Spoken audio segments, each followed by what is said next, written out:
खतरनाक dean Ambrose, जानलेवा Roman Reigns और खूंखार सेथ रोलिंस से बना महाशक्तिशाली समूह द शील्ड।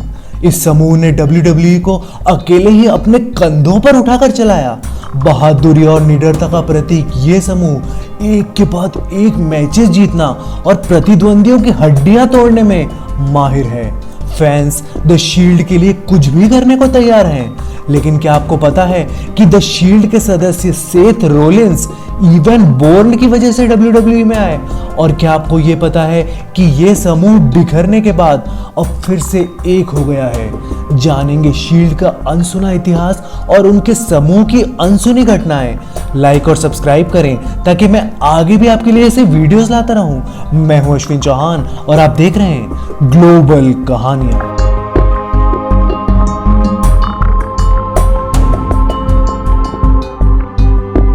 18 नवंबर 2012 को सीएम पंक, जॉन सीना और रायबैक एक ट्रिपल थ्रेट मैच में अपनी जान हाथ में लिए WWE चैंपियनशिप के लिए लड़ रहे थे।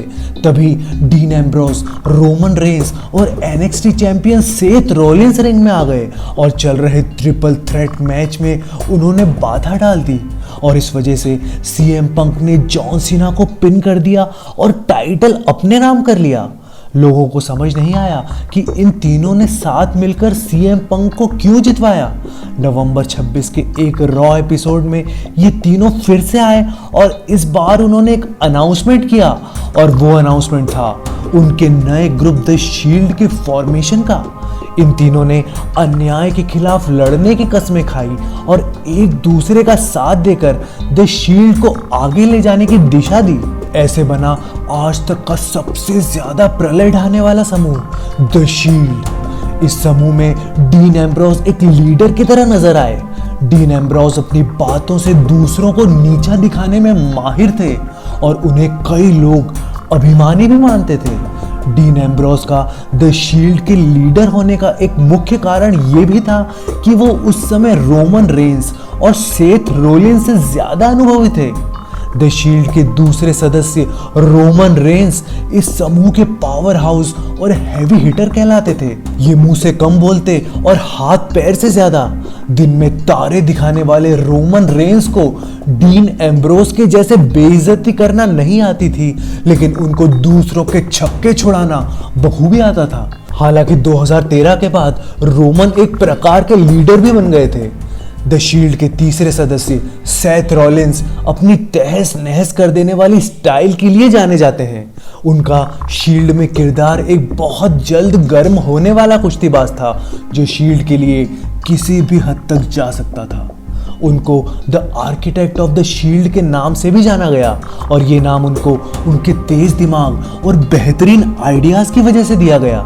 द शील्ड ने सीएम पंक के लिए कई बार अलग अलग मैचेस में बाधा डाली और सीएम पंक को जितवाने में मदद की। थोड़े समय बाद द शील्ड सीएम पंक के साथ साथ मैडॉक्स के लिए भी अलग अलग मैचेस में आने लगे और रिक फ्लेयर, ब्रॉडस क्ले और शियामुस जैसे घातक कुश्तीबाजों से भिड़ गए। द शील्ड कई बार ऐसे घातक रूप से हमला करते कि उनका प्रतिद्वंदी भयानक रूप से घायल हो जाता और फिर टीवी पे आ नहीं पाता। सीएम पंक को कई बार द शील्ड का चौथा मेंबर भी बताया गया जो कि छुपकर उन तीनों के साथ रणनीति बनाता था।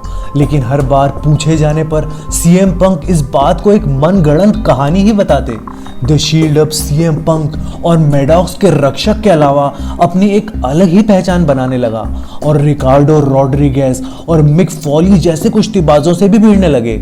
इस समूह ने Randy Orton, the Undertaker, Rybak जैसे धुरंधरों को चारों खाने चित कर दिया। उन्होंने अंडरटेकर, केन और ब्रायन के ग्रुप टीम हेल नो को भी धूल चटा दी। सब बढ़िया चल रहा था, लेकिन ट्रिपल एच ने द शील्ड को तोड़ने की ठान ली और ट्रिपल एच का समूह इवोल्यूशन द शील्ड को तोड़ने में लग गया। लेकिन बतिस्ता ने जब इवोल्यूशन छोड़ा तब इवोल्यूशन समूह और द शील्ड समूह के बीच लड़ाई थोड़ी थम सी गई। लेकिन ट्रिपल एच का निश्चय दृढ़ था और उनके पास एक दूसरा प्लान था द शील्ड को तोड़ने का, जिसको उन्होंने प्लान बी बताया।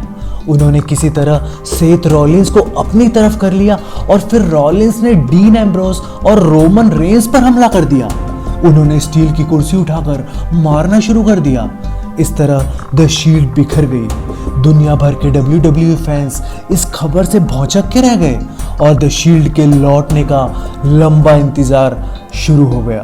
अगस्त 2017 में ऐसी खबरें आने लगी कि द शील्ड वापस आ रहा है और अक्टूबर 9 को द शील्ड ने वापसी की और आते ही सेज़ारो और शियामुस को धो डाला।